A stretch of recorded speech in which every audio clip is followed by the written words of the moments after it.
अमित हमारे सहयोगी मौजूद हैं। अमित, वहां पर क्या वोटिंग की प्रक्रिया शुरू हो चुकी है? किस तरह की तस्वीरें वहां से सामने आ रही हैं? बिल्कुल, देखिए वोटिंग की प्रक्रिया शुरू हो गई, लेकिन मैं आपको बताऊं ये बहुत हाई प्रोफाइल सीट है। शिकारीपुरा के बूथ नंबर 134 में हम हैं, जहां से येदियुरप्पा 8 बार जीत कर आए हैं। इस बार का कर्नाटक इलेक्शन बहुत ऐतिहासिक है, इसलिए क्योंकि उनके बेटे बीवाई विजेंद्र को शिकारीपुरा से इस बार टिकट दिया गया है। उनके बड़े बेटे शिवमोगा से पहले से ही सांसद हैं और ये बहुत ऐतिहासिक जगह है, क्योंकि शिकारीपुरा की जो जनता है लगातार 8 बार से येदियुरप्पा को चुनती आ रही है।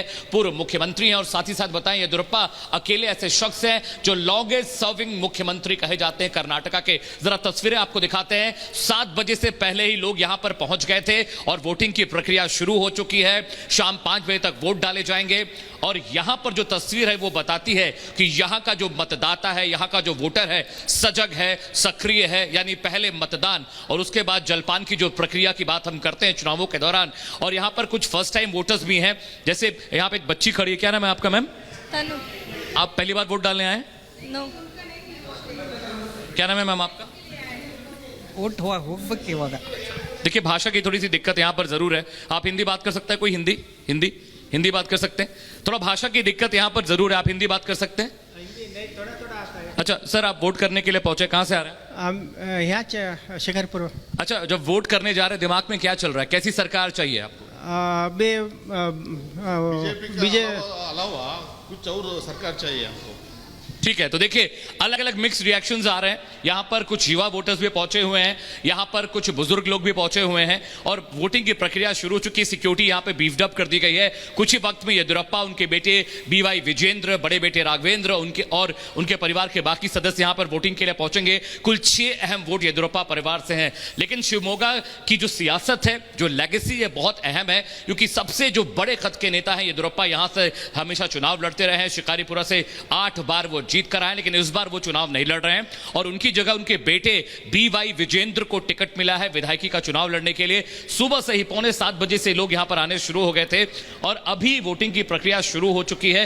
पीठासीन अधिकारी भी लगातार सक्रिय हैं। ठीक है, ठीक है, आपके पास फिर से आएंगे और आपने बहुत ही महत्वपूर्ण जानकारी दर्शकों तक पहुंचाई है। बेंगलुरु से सुजाता हमारे साथ जुड़ गई हैं। सुजाता, जिस जगह पर आप मौजूद हैं, यहाँ पर माइनॉरिटीज का अच्छा खासा कब्जा है।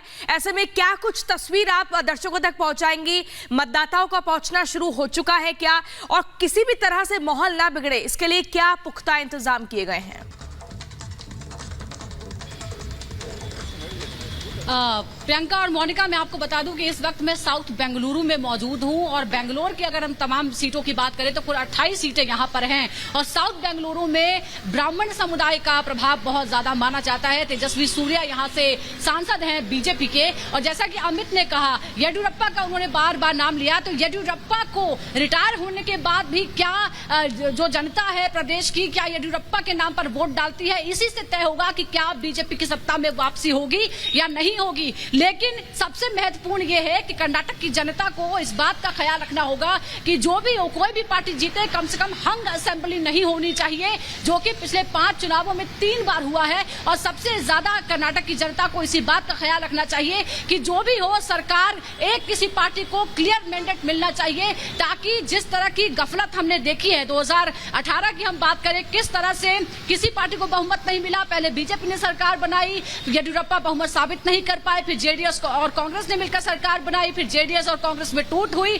फिर से एक बार बीजेपी ने सरकार बनाई। तो इस तरह की स्थिति फिर से पैदा ना हो, ये कर्नाटक की जनता को ख्याल रखना होगा और पूरी तमाम पार्टियों ने जोर लगाया है। आप जोर की आजमाइश कितनी रही ये समझ लीजिए कि भाजपा की तरफ से पिछले कुछ महीनों में 400 जोर आजमाइश बहुत रही, लेकिन देखना होगा कि इस बार सरकार किस तरह की बनती है। कांग्रेस के हाथ में कमान जाती है, बीजेपी के हाथ में जाती है, जेडीएस के हाथ में जाती है, या फिर त्रिशंकु सरकार की स्थिति देखने को मिलती है। सुमित